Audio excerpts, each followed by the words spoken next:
Ken, you've named your lineups, had the night to think about them. Is there anything you want to rethink before the game starts, like extra ruckman or extra defenders? Ken, is there anything you're thinking? No. I think we're at this stage of the year. I don't think we change too much. We fit squad. We pick who we've got.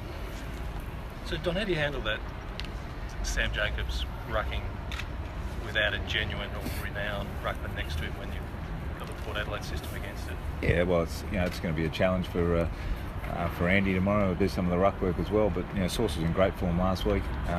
He generally rucks very high minutes anyway. So for the time that Andy's in there, he'll compete and we'll adjust accordingly and play. But we're really confident with Sam there as our number one ruckman. He had a great game last week and he's in good form.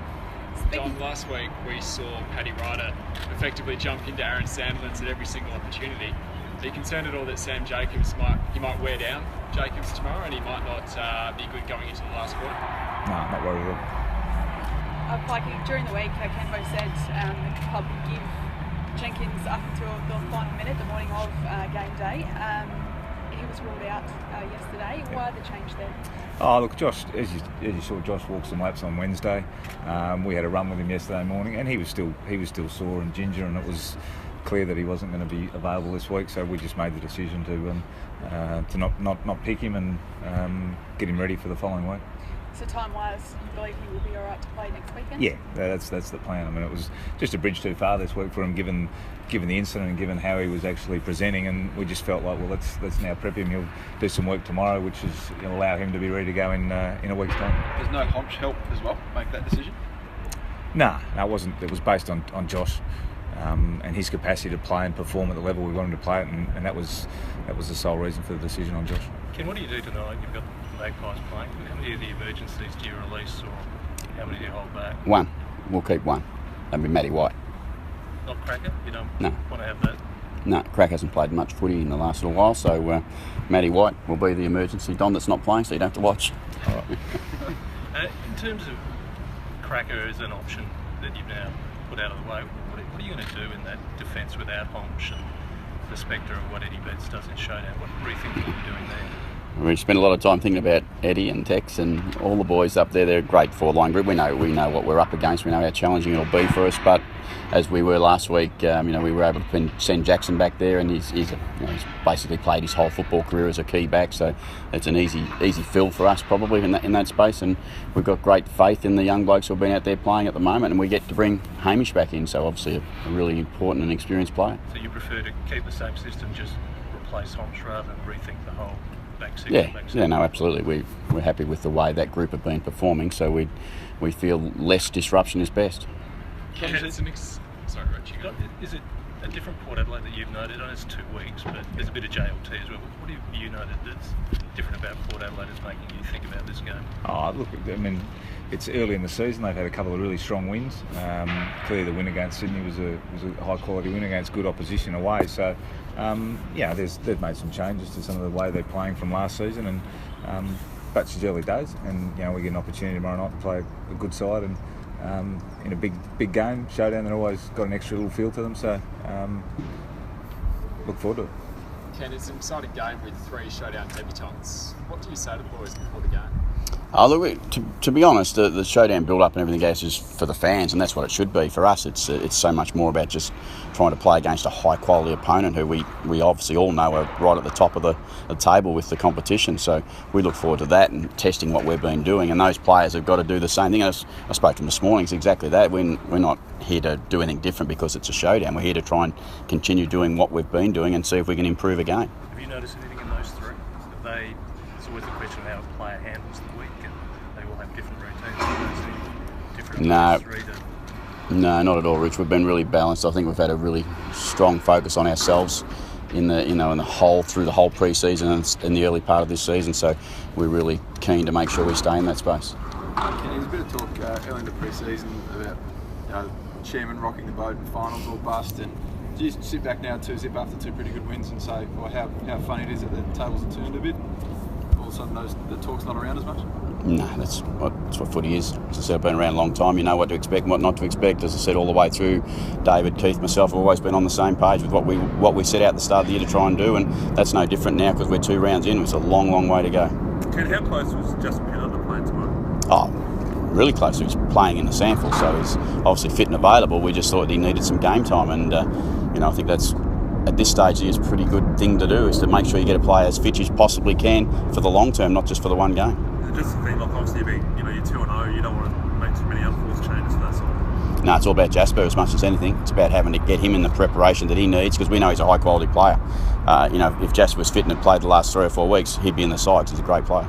Can then Adelaide is known as a very high scoring side. We've seen the numbers. Are you happy to get into a high scoring showdown, or do you want it to be very, very different? If we have to, we have to, I suppose. It depends on what the game's doing and how we can keep ourselves in the game or control what Adelaide are trying to do. I mean, we know how damaging they can be, but equally as damaging we've been able to score ourselves in the first few weeks. So that's that will present a challenge for them on that side. But it'll be the side that wins the contest more than anything to get you the ball where you want it the most. So this is where you're going to find out if your midfielders have come to understand that they need to work both ways and they do need to cover when they weren't so great at it last year. Oh no, I think they've understood that for some time. I think most teams in the competition understand that. It's just a matter of being able to practice it and do it regularly without influenced by other things. Would you like a shooter? Something like you like to see Adelaide play high scoring? I think the concept of what sort of game it'll be is always is a nice talking point, but I don't think that's the reality. The game will present what it presents, and it could be an arm wrestle. It could open up. I mean, a lot of games tend to open up at that point. But in terms of going in, I'm pretty confident that Ken's going in to try and play the way they want to play, and we'll go to play the way we want to play. Recognise each other's strengths and weaknesses, and try and exploit those and take advantage. And what that leads to, sort of game, don't know. I don't think anyone can really predict that. So for all those things that you brought up at the end of last year, what does the showdown answer for you as to where your team's placed in searching for those answers? It gives us another opportunity to build on the first 2 weeks. I mean, we come in with some good form. Both teams come in with good form, and some improvement in areas we've worked on, but also some learnings out of the first 2 weeks. And it's another step, another opportunity to continue to get better in the areas we've focused on. Particularly those new younger midfielders that you play. Yeah, and that's all part of their journey and their learning. And tomorrow's another opportunity against an opponent that's in good form. Don, how do you go about combating that Port Adelaide midfield? Obviously, Pal, Pepper, Wines, Oak, Eben, been in fantastic form in the first couple of weeks. How do you go about limiting their influence tomorrow night? Well, as Ken said, it's about the contest, and that starts whether it be at centre bounce or stoppage, or and we recognise they've got some high talented individuals there, and we've got a midfield which has stood up really well in the first couple of weeks, and it's another opportunity, another step for them, and how they want to be seen and how they want to play their footy. Don, the first quarters of the first 2 rounds, the Crows -6, Port +5. Are you concerned at all about the slow starts, and have you done anything to address them this week? Sorry, -6 in goals conceded. Oh, okay. No, look, that's just the way those games evolved. I thought we had our chances against GWS early. Last week was Hawthorn played really well in the first quarter, and as I spoke about afterwards, I thought we were probably just a bit off. And to the players' credit, they adjusted and adapted and were able to come back. But it's not something we've spoken about now.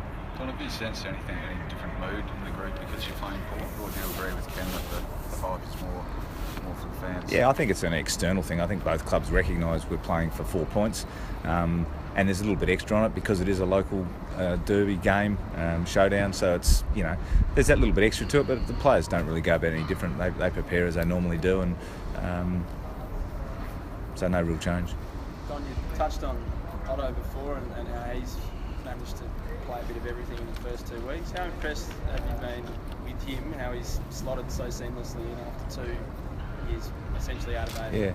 Yeah, it's been really, really pleasing for Andy. He did a lot of work in the off season, and to his credit, at the end of last year, he was a little bit frustrated because of lack of opportunity, but worked really hard over the off season. As I've said previously, for guys who do the work and come back and they get continuity in their training and they get belief and trust from their teammates, he's just getting the reward for that work, which is great to see. And last week, we had to flick him after Josh went down. He flicked forward, and he performed as we expect he would, as a guy who's got the level of experience and a guy who understands the game. And so I'm just really happy for him for the work that he's done and the opportunities he's given himself, and now how he's playing. Is it handy to have that lack of opportunity as such, knowing that you've been so strong for the last year injury-wise, that you can then at the end of the season say, you're going to play at most clubs we just need you to do have a big pre-season and you'll be right to go? Yeah, that's always the case with the whole squad. I mean, everyone's striving for that opportunity, and that's what you want. You want depth of your list that are actually putting pressure on for spots and getting better. And when the opportunity comes for them to play, they're ready to play and play the way you want to play. And that's one of the benefits we both have with having our own sample sides is that you get a chance to see them play the way you want to play and see what level they're up to. But we continue, for our guys, it's about continuing to get better.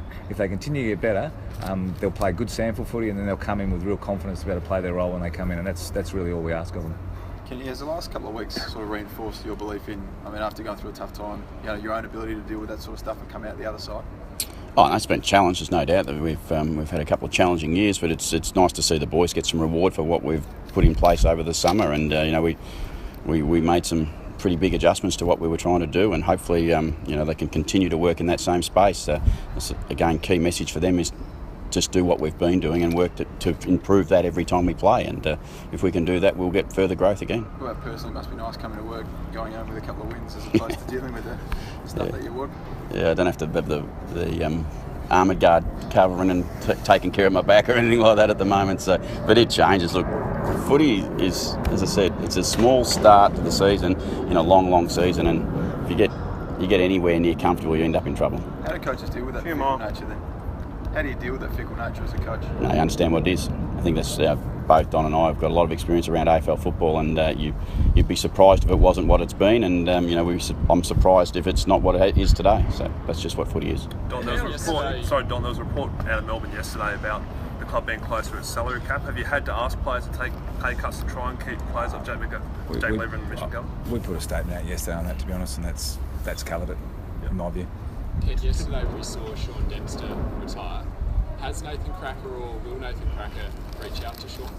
Oh, look, I think in those circumstances, I think it's not just one incident thing that's caused, obviously, Sean to make his decision. It's something from a period of time, and also, but Nathan would be certainly aware of that, and as any player within the competition, they all feel for fellow players who end up having to retire because of those situations. But again, it's his future, it's his life for a long time for Sean. I'm sure he'll have great things to look forward to. How much have defenders in both of your sides had to adapt after it seems like there's a bigger crackdown on how they spoil or how they go into a contest, a marking contest in particular? Has it been difficult adjusting your defenders? I haven't really noticed the change, no.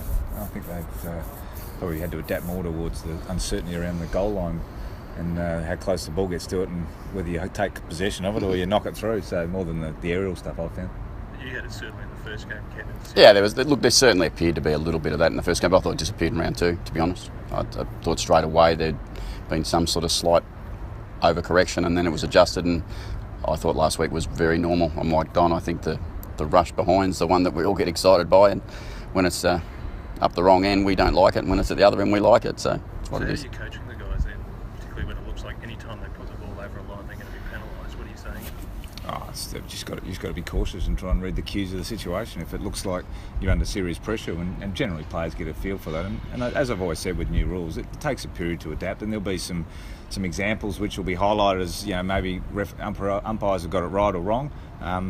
I think generally after 5 or 6 rounds, the players adapt really quickly. They watch enough footy, they understand how it works, and they just change their behaviour. So I don't think it'd be an issue, after probably another 4 or 5 weeks. And Ken, Port home game, how happy are you to have 50,000 Port fans here? Yeah, it'd be nice. We look forward to it. I mean, obviously, the game itself brings a crowd along, and we know it twice a year, and this one's feels nice and comfortable, and the next one not so comfortable. So we'll try and enjoy every part of tomorrow night, and look, it'll be great. This ground full of excitement and anticipation. It'll be a great night, I think. Ken, if you had a player say they want to stand bets, does someone put up their hand, or? No, they're not really queuing up for that job. I don't blame them. Who will get that task? Someone in our back line. All right, thank you very much. I'll just get the trophy. Work. Go on, mate. You want to give it to me? I don't know who it'll be. I'll give you 7 names. I've got